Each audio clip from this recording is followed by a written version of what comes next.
Hi, I'm Tara. Hi, I'm Michelle. Welcome back to our podcast, Books and Beyond with Bound. We are a podcast which interviews the best writers in India. So, as you may know, this is our quarantine edition. We have a lot of special guests also accompanying us in the episode, like cats, dogs, rain, and so on and so forth. But don't worry because our content is rocking. And on this episode, we spoke to the talented comedian and writer Radhika Vaz. She was the first ever female comedian that I came across, who joked about things that women don't ordinarily talk about in public the way men do.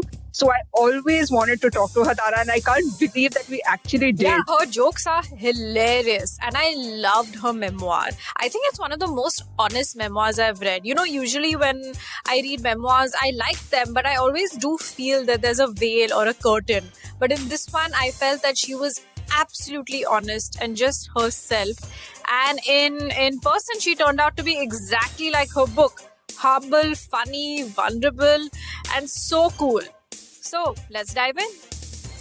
Hi everyone, we are really excited to speak to Radhika Vaz today. She is one of the most brilliant comedians we have come across. She's written her memoir, Unladylike. So we are here to find out about her writing process and much more. Welcome, Radhika. Hi, guys. Thanks for having me. Hi, Radhika. Hello. So, Radhika, you were really honest in your book. And, I was wondering, would I ever be so honest in my writing? Because honestly, I'm really comfortable with fiction because, you can hide behind characters. But here you were saying, right, this is you. Like, there is no hiding. So, how did you find the courage to, reveal it all, Radhika?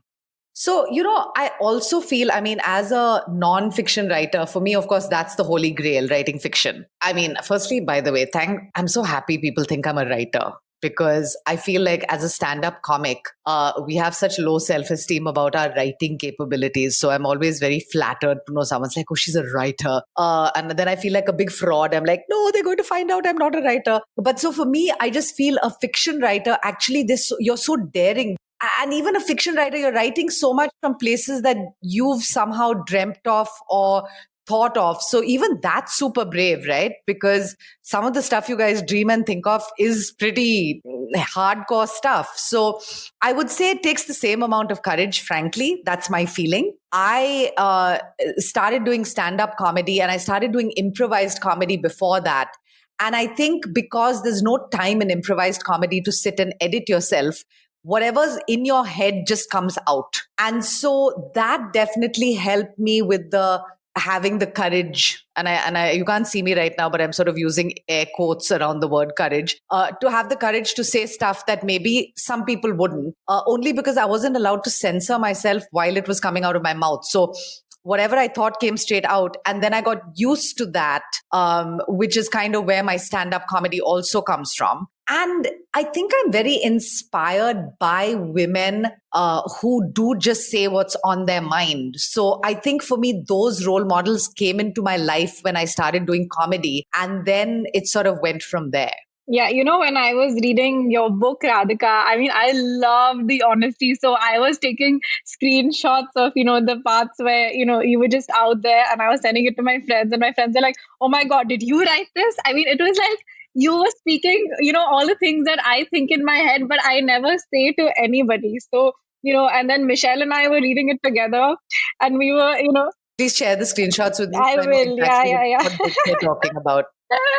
It was so funny. And Michelle and I just loved reading it together because, it just sparked so much discussion about, just being yourself, and putting it out there. And usually, I don't buddy read, so I really enjoyed reading the book with Tara. It's so much fun to know that, we are on the same page, regarding your writing. That's so cool. Yeah, and we haven't really seen, too much writing by a woman that is so honest and that reflects in your comedy as well.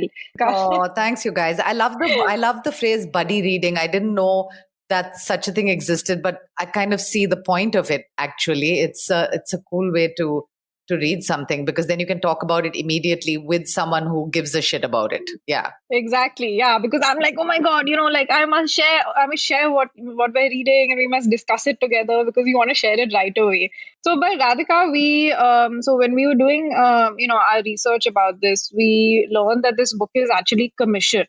So could you talk a little bit about, that process? Sure. So what happened was I had started performing, I was performing stand up, and I brought my show Unladylike to India. And when I did, I got a lot of press for it, only again, like you said, because I think it was really out there, and it was the first time a live female performer was talking that frankly about her vagina and her rectum and sex. And not even just that, like even growing up and what having my period felt like, and being married, and what watching porn is like, and then being called a nag as a woman, like what does that feel like, and why should we not care, and so on and so forth. So there were lots of things that I guess I touched on that just affected the way people even looked at how they spoke about themselves. And so that press basically landed with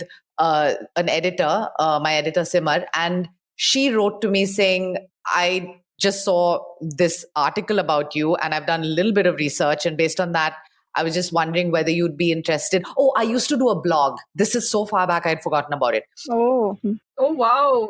Even I have a blog, and maintaining a blog really helps to establish yourself as a writer. Yeah. As a writer. And the funny thing is, I didn't even do it as a writer. I don't know why I keep saying that. I have to be a writer if I'm writing stand-up comedy even, right? But I did it to be disciplined. Like and it was really low maintenance. It was once every 3 weeks, I think I had to post something, and it had to be like a finished piece. So initially it was really stressful because I didn't know what I was doing, and I had a couple of bits that I'd written in performance writing classes, and I would just put those up. And as it went along, I started to get into looking for topics, looking for ideas. Things would occur to me. I'd write about them. I'd put them on the blog. And I didn't have a hard and fast rule about what I would post. So it was all over the map. It was travel. It was personal experience. It was stuff from my past. It was about my parents. It was about living in New York. It was about working in advertising. It was about my toenails. It was about Jennifer Aniston. Like, it was all over the place. So it didn't matter, which was awesome, because I think sometimes if you're not someone who went to writing school, for example, or you didn't do it as you never thought you'd take it as a profession, you want to give yourself as much freedom as you can, just so that you can get used to the idea of doing it. So I'm glad in a way I didn't say that I'm only going to write about like really feminist things, because I didn't even understand at that time what that meant. Yeah, and I can totally relate to that, Radhika, because I myself, I've not been trained in writing, and you want to basically explore whatever you can, your potential as a writer, because you don't feel controlled by any kind of restriction. Exactly. Right? And I think that if you put too many, ideas on yourself as to what kind of writer you are early on, you may not become any kind of writer. So in a way, for me, that flexibility of write whatever you want, just make it feel something while you're writing. I think that for me was what developed. I started to have a feeling about something. So if something irritated me, made me angry, or fascinated me, I would gravitate to those topics and I would just write about them. It's interesting because your book, it's a memoir, and you don't really talk too much about your comedy career as much as, your growing up years and, puberty and relationships and all of those things. So why did you decide to make that choice? So when the editor saw the article about my show, he liked what I was talking about, and she went online and found my blog. And the moment she found my blog, she read through it and figured, oh, she can write. She could write short essays. It could be a book. So that was really what happened. And then she contacted me, and I was in that frame of mind where I was saying yes to everything. So I think what happened, just to answer the next question about comedy, was we took a lot of subject matter from the blog, that, the stuff that because I didn't know what I was doing, I leaned a lot on my editor. And so what she said was, okay, I'm going to give you, of the 50, 60 pieces you have on this blog, I'm going to pick 20 that really feel they were going somewhere. pieces that really felt strong, that already tied together in some kind of a storyline and feel like they're going somewhere so that you can further elaborate on them. And so so that was kind of the starting point. So that's really interesting, Radhika, because actually our very next question was, about editorial intervention and, what kind of, ideas did your editor give you? Because, we just loved the kind of topics that you've covered. Like, for example, discussing the beauty standards in the book. Like, I, as a kid, I had a huge collection of dolls and I used to actually Me too. I think all girls do. Yeah, and like I thought, having blue eyes and blonde hair is the ultimate, standard of beauty. And I used to wonder, why don't I look like that? Not to mention pink rosy cheeks and other rubbish nonsense. Yeah, I mean, thank you for being so vulnerable on the page, Radhika, really. Yeah, it was really, really nice. Sad that I didn't have that. I wanted that and I used to beg my parents. I love when you mention, can I get blonde hair and blue eyes? That was so cute. I'm sure maybe you can. Like, she was like, I guess.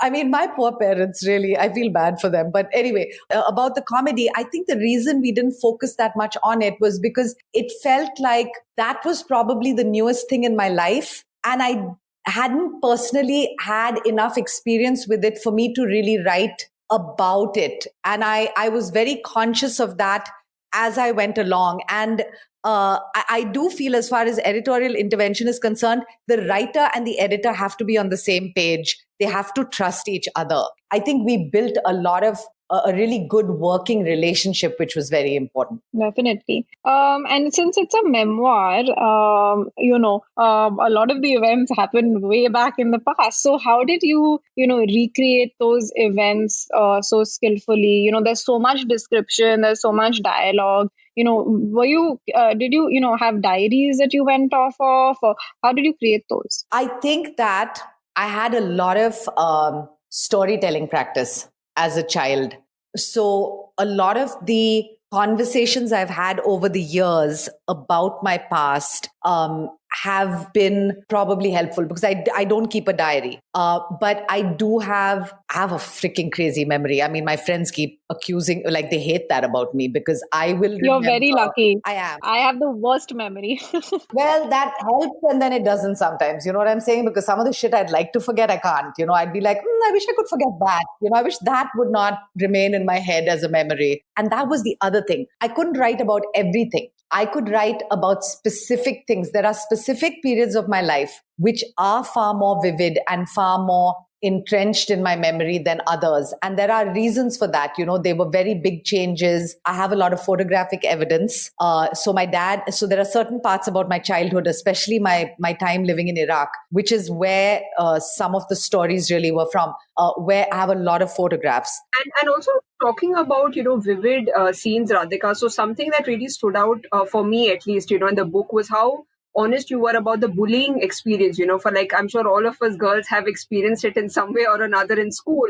But totally, yeah. I was, immediately reminded of my friend, like boys used to tease her for being very hairy. And I found that very disturbing, So I was just wondering, Radhika, like, did you have this internal conflict of, what to include in the book or what to filter out? Did you feel like you should not reveal some things, like to just save your friends from being embarrassed in the book or something like that? That's why I changed some names, because I felt that, the larger, greater population would not know who I was talking about. I didn't, because I also felt like it's my story, at the end of the day. And I think that is what's so hard about being friends with people in our business, right? In any kind of writing or any kind of the arts. I mean, there's always going to be a reference to our real lives. So whether it's fiction or not, there's always going to be those characters who are like, I think that's me. I think she's writing about me. You're going to know when you're writing that character that if so-and-so reads it, he's going to know or she's going to know that this was based on him or her, or they, as I would like to politically mention. But I definitely didn't worry. And there were a few situations where I've specifically named people where I did call them who I'm in touch with and say, hey, listen, I'm putting your name in. This is the story where your name's going to come in. The porn story is where your name's going to come in. And I had one or two friends who do not put my freaking name in. Tell the damn story, but don't put my name in. And I'm like, fair enough. But that's so nice of you, Radhika, to ask their permission. I mean, as fiction writers, we often steal stories from. Michelle, do a lot of your friends show up in your writing too? I don't know, Tara. I'm sure they do, man. I mean, how could they Yeah. not, right? Like, Yeah, I mean, maybe they find themselves, but I mean, I can always deny it. you can and you should. And Radhika, some of the opening lines, I mean, so much of your book is so funny, but what really stuck out to us with some of the opening lines. One of the chapters starts, you say, the first time my vagina farted, I was in the 9th grade. Yeah. And then another one, I'll just read another thing with boarding school is that you never consider a life after it. So we really loved the way that you began each chapter. So how did you come up with these lines? Was it a conscious choice? Yeah, that definitely was a conscious choice. I think that being a stand-up comedian, one of the things you learn very, very quickly is that whether you have 1 hour on stage or 5 minutes on stage, the first couple of lines is what's going to draw people in. Yes, your personality and your performance style and all of that makes a big difference too. But I think that especially, yeah, and I think that's true when when you have multiple topics also that you're talking about. Your first line on that topic better be impactful because you can lose someone very quickly otherwise. So I think for that reason, I never took a lot of time to start something. I tried to just go there as quickly as possible. That's a very good learning lesson for, writers in general, Radhika, because you do draw from your experience of, writing jokes. And as you said, the very first line should hook your reader, or else you'll just lose them. So I think that was a very good strategy. I mean, even think about it. Forget opening line. Just the name of a book can sometimes draw you in, right? Talking about the title, Radhika, I mean, Unladylike was so catchy. I was like, I have to read this book right now. Yeah. I mean, why? So why the title, Radhika? Why the choice of Unladylike? I think the title, got drawn from the show. My first show, we titled it Unladylike. And the reason that happened was because it felt like there was a lot of pressure, and there is still, on women to conform to a standard of femininity. Okay. Not even of beauty. Forget the beauty part. Just this whole what's feminine and what's not feminine. I always felt very much like I lived on this border of what was ladylike or what was feminine or what was expected of a woman. And I didn't feel bad about it most of the time. But overall, I always felt like I just don't fit in here. Like I don't fit into this mold of ladylike, whether it's behavior or the way I speak, or even the things and the people that I like and look up to. They're not ladylike. Like the two women I thought were fantastic, like right through my childhood, were Martina Navratilova and freaking Grace Jones. Martina Navratilova, I mean, she's like the greatest tennis player that ever lived outside of Serena Williams, probably, right? So she was just this force of nature. She won one Grand Slam after the other. And Grace Jones is an actor and singer. Again, I want to say from the 80s. To me, they're muscular. They are what we would call kind of manly or not feminine. They didn't conform to what was feminine, but they had power. It's amazing to me that a human being can be so good looking, like so amazing looking, like amazing. You're And really honest, Radhika, and that's something that really comes across in your book as well. oh, okay. Yeah. I mean, I guess I try to be. And so I gravitated to women like that. I didn't actually in my gut feel like, oh, I wish I looked like Meg Ryan, or oh, I wish I looked like Aishwarya Rai, or oh, it never was part of me. And these are unrealistic standards, I mean, so was Martina Navratilova. I mean, like I wanted to look like number one, Yeah. like a seeded tennis player who was number one for a decade. I mean, it's always unrealistic. But I think for me, what really bothered me was, why do women all have to freaking look like this? Like why do we have to be skinny and hairless and talk softly and never swear? Before I wrote my book, I actually had became friends with this girl in New York because I lived there for a really long time. And she never shaved her legs or her arms or her armpits or any of that shit. She just didn't. I remember when I was a kid, Radhika, just to interrupt, I remember when I was a kid, girls in my school had started waxing as early as 9, and I remember showing up for birthday parties and things like that when I was 12 and 13. And I had hair, and I remember being made fun of for that. Oh, totally. So I mean, these things are so ingrained. Yeah. So for me, because of the kind of parents I had, I was never pushed in one direction or another. I was never told, don't wear this or wear that, or girls do this or girls do that. I never heard that at home. So I actually came into my my 11, 12 years old, kind of not really caring if I was a girl or a boy or even thinking about it. It was literally at that moment though, like by the time when you're 13, 14, and I joined boarding school and I started, that's when you start to feel the difference between boys and girls. And you're like, okay, now I have to pick a team. I'm a girl.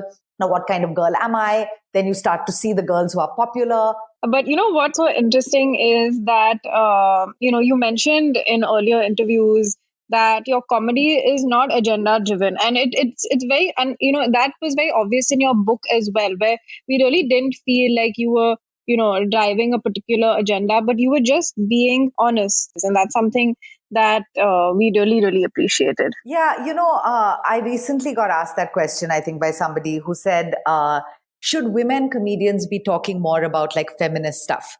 And I remember thinking and saying that no, because women, I mean, you're a woman. You're already, if you just give into it, you're already a feminist. I mean, you're already a woman in this world. You're already fighting against all kinds of shit. So you're a feminist. You're already a feminist in action. There's no need to further say it. If that's your choice, I mean, I'm into it, man. But it's not necessary. I mean, I think women just being out there and doing stuff is awesome and feminist in itself. So I never felt a pressure to push any agenda as such. Having said that, I am very much inspired by the gender divide. Because before that, I worked in advertising as an account executive. I worked in insurance. I worked in hotel sales. I never thought of myself as a creative person. And it was only after I became aware of how there's so many women out there telling stories about their lives, or writers who are writing about why it is that society treats women a certain way. That inspired me a lot. So to some degree, I think a lot of people do think I'm pushing an agenda, but you're right. I'm not intentionally doing it. I'm an optimist. So, I do see, and I am seeing so many more role models for women, nowadays than there were even when I was growing up. Maybe we'll see women, occupying half of the leadership positions in the world, because I do see that trend, happening. And I really, hope that more voices, and because of social media and all of those things, we are getting more of a voice. And so voices like yours are really important. But coming back to writing, we read in an interview that you said that writing this book is actually hard. It was actually harder than writing a comedy sketch. Why was the book harder? Well, firstly, a sketch is like 5 minutes long, and this freaking book would not end. So that was number one. I think also I started my writing career as a sketch and monologue writer. So I had been doing a lot of improvised comedy, and it just was sort of the next step. So, when you're already doing something and you naturally sort of flowed into it, you never think of it as difficult. So number one, the skill of writing a story, not in a sketch format that has sort of this beginning, middle, and end. And I think that with sketch, you don't have to describe a lot of stuff, right? Like I don't have to describe the emotional and mental framework of my character. That's for the actor to portray. I just have to give them some words and stage directions, right? Whereas in a book, the difficulty is that I have to be able to show you what I'm feeling, and how the hell do I do that? So that was definitely took some practice. That took some practice to remember that I had to do that. And then the discipline, of writing paragraph after paragraph every damn day and feeling like you're not going anywhere. Like, I'm like, wait, I thought I wrote 1,500 words yesterday. It feels like I didn't. So that was also... So what kept you going, Radhika? It's interesting because I know it is a little tedious, right? When you have a certain word count to meet, when you have a deadline. So what really, kept you returning back to the page? I think that I am one of those people who feels very embarrassed if I don't hit a deadline. And Simran was like, okay, every month, we're going to, on this date, you're going to send me X number of words. Like we came up with a word count that I would send her every month. And that broke it down to every week. And then from there, we broke it down to every day.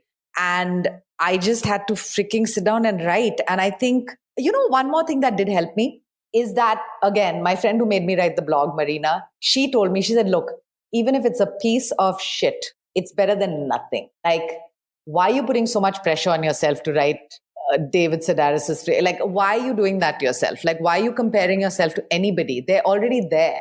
Yeah, and that actually reminds me of a saying by a very famous writer, Radhika, like you can actually improve on your writing, but you can't improve on a blank page. So I think your friend gave you really good advice because, I think sometimes we writers are so crippled with self-doubt and we compare ourselves to the best writers and then that just affects our own writing. Completely. It's like, I'm reading this really interesting book by Naomi Wolf called The Beauty Myth. It's not a new book. It's probably written in the 80s, but I just started reading it.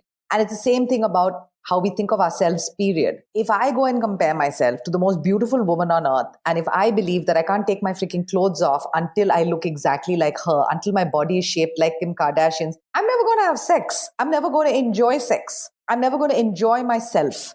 And it's the same thing with creating anything, right? Like the moment you start comparing yourself to the gold standard, whatever that is, you're not going to have anything. And in fact, Simar, my editor, a year ago when I was just preparing to come back from New York after this project of mine got over, I wrote to her and I said, I'm freaking out because I don't have a writing idea.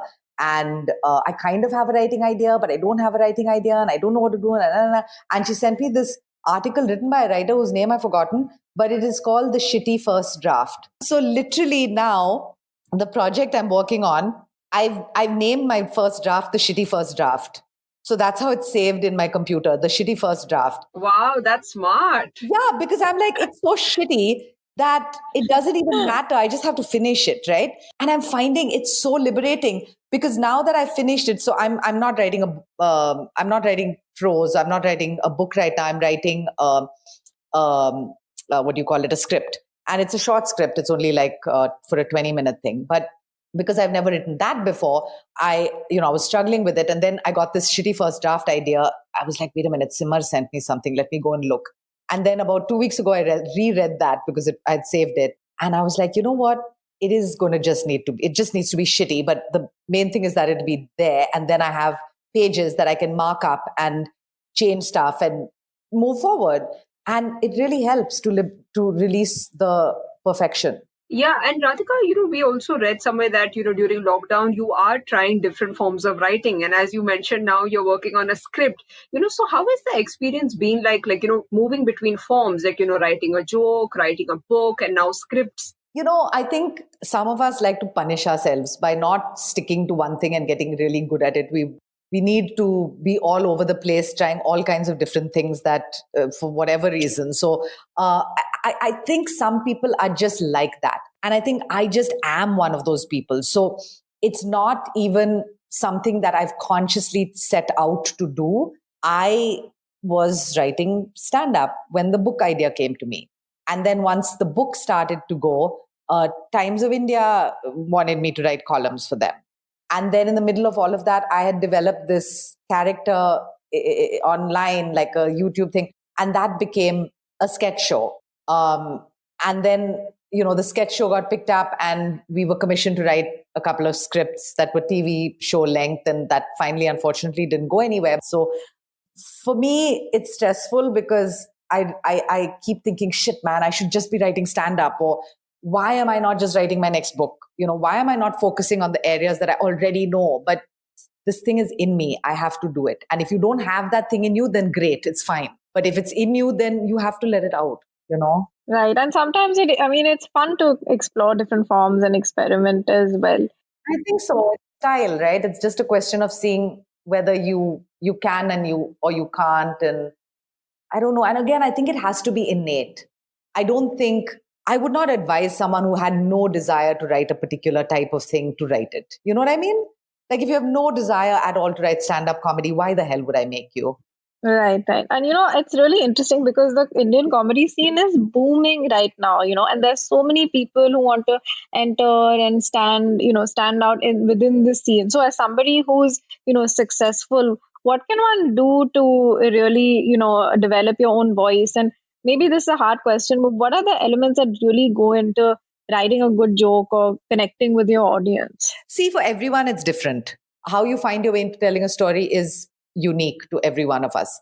For me personally, I feel like you have to be observant enough that you're picking up stuff as you go through your day. Because if you're not a naturally super observant person, I don't think you're going to gravitate to writing. And if you do, you're probably not going to enjoy it. So the moment you start to identify things that you find interesting or that stand out to you or that make you laugh, that's an important part of being a stand-up comedy writer. That I think that's important for all writing, but definitely for stand-up comedy, because observational humor is a big part of how we write. And then there's your absurd mind that can go off into, imagine if this world existed where our clothes had conversations with one another when you shut the closet door. What would that sound like? So you could have that way of thinking as well. That is really imaginative, Radhika. Right? I was actually thinking of my clothes talking to each other. Or your furniture, like when you leave the house, like who's to say your sofa is not talking to the carpet about what a dumb place for this bitch to have put me in. Like I'm not getting any sunlight and you're getting all the sunlight and you got a nice tan. Whatever, I don't know. I mean, I find certain things entertaining that other people may not. No, but it's very amusing, Radhika. And we were wondering, so what is the kind of reception you've been getting for the book, Radhika? Because see, I as a reader, I really connected to some pieces which I think not everyone would connect to. So for example, the way you've mentioned Arabic in the book, like I could really relate to it because, I was born and raised in Bahrain and it made me very nostalgic. So some certain things I felt, only I could really relate to. So was that something you had in mind, like, when you were writing it, like the kind of reception it would get? I'll try anything once, okay? And that includes different types of writing, different types of comedy. But I definitely feel like as a creative person, you can only relate to what you relate to. And then if you find a few people who like it, that's awesome. And if everyone doesn't like it, that's too bad. You have to live with whoever relates to you, which may be a very small group of people or maybe a very large group of people. It doesn't really matter. But the point is, it needs to, so long as you weren't trying to be too relatable, I think that always spoils it. You know what I mean? So like, I've read people who are super relatable. Everybody loves them, but they're not trying to be relatable. They just are that way. They just touch on topics that more people tend to like. I don't know if I'm always like that because like you said, some of my stuff is kind of like, very specific. But then I'll tell you one more thing that I do feel. I do feel that with writing, especially, and maybe all creative arts, if your specificity sometimes makes things more generally relatable. So me as a person, I'm a very specific type of person. And if I stay true to that exact specificity, then more people are able to get the message. Whereas I think if I dilute my specificity with trying to be a bit more broad-based, that may lose the message altogether. And then, you know what? You've got this very broad character or very broad story that not a lot of people identify with. Right, completely. And that's what sort of we were thinking of when we even thought of the concept for this podcast. Yeah. So, Radhika, now we have a more fun segment. It's the rapid fire round. Yes, we have copied Coffee with Karan, but not very successfully so far. But anyway. Trust me, he's copying it from someone else. I don't think he came up with the rapid fire round, so it's okay. Okay, the first question. Who are your top 3 favorite comedians? My top 3 favorite comedians. Okay, it's like picking my favorite children. I really love Lily Tomlin. Okay, she's much older. She's probably in her 70s now, but I became aware of her when I was very young. So I think that's something that just stuck with me. I'm really fond of Chelsea Handler. She's far more mainstream. And Patrice O'Neill, very, very controversial, died a couple of years ago. These were the 3 I could think of. Yeah. So the next one is, Radhika, do you prefer writing with your hands or feet? I prefer writing with my feet. I love a challenge. Probably with my hands because I use a laptop and I haven't taught my toes how to type. Okay, Radhika, your top 3 comfort reads. Carl Mueller, David Sedaris. Who else do I just pick off a shelf? I really like Bapsi Sidhwa. So, Radhika, the next question is, do you want to be Radhika Vaz in your next life or a privileged white man? Definitely a privileged white man. Thanks very much. I wish I had been a privileged white man in this life. Then I could have done something about the Radhika Vazes of the world and then come back as Radhika Vaz. Okay. Netflix or reading? Right now, this minute, I would probably prefer to watch something on Netflix, but there are 2 times in the day where I have to be reading, and that's either early in the morning or kind of late in the evening, like 7:38 in the evening. If I watch anything, I start to get very distracted and very hassled. Nice. Okay. How long did you take, Radhika, to write your book? I probably took a full year. No, I took longer. I probably took a year and a half because keep in mind, it was really not my only writing project at the time. I was writing and performing stand-up. I was writing a column. I was also already starting to work a little bit on my sketch show, Shugs and Fats. So there was a lot of movement in my life. I didn't have it wasn't my only project. So it did take me a year and a half probably. Well, Radhika, that brings us to the end of the interview. We just want to thank you so much for all of your insights and for your book. It really brightened up, our moods when we read it. Brightened up my mood for sure. And I was laughing out loud. And it's really been a dream come true, to interview you after watching all your sketches. Oh my God, you guys are so sweet. Thank you guys so much for your time. Thank you for highlighting my book, and I so appreciate that because as you guys know, you put in time and you put in effort to doing anything, and you're just happy if anyone pays it attention. So I'm very, very grateful. Thank you so much. Thank you, Radhika. Okay, ladies, it was a pleasure. Speaking to Radhika was so much fun, and I absolutely can't wait for our next episode because we are going to be talking to the father of speculative fiction in India, Samit Basu. I really loved his book, Chosen Spirits, and it has been recently longlisted for the JCB Prize. And if you haven't read it yet, please do. It's one of those books that will really stay with you for a long time. Absolutely. And as always, you will find us on @BoundIndia on Instagram, Twitter, and Facebook. And as always, we really want you to write in, tell us your recommendations, feedback, and more. And until then, see you next time.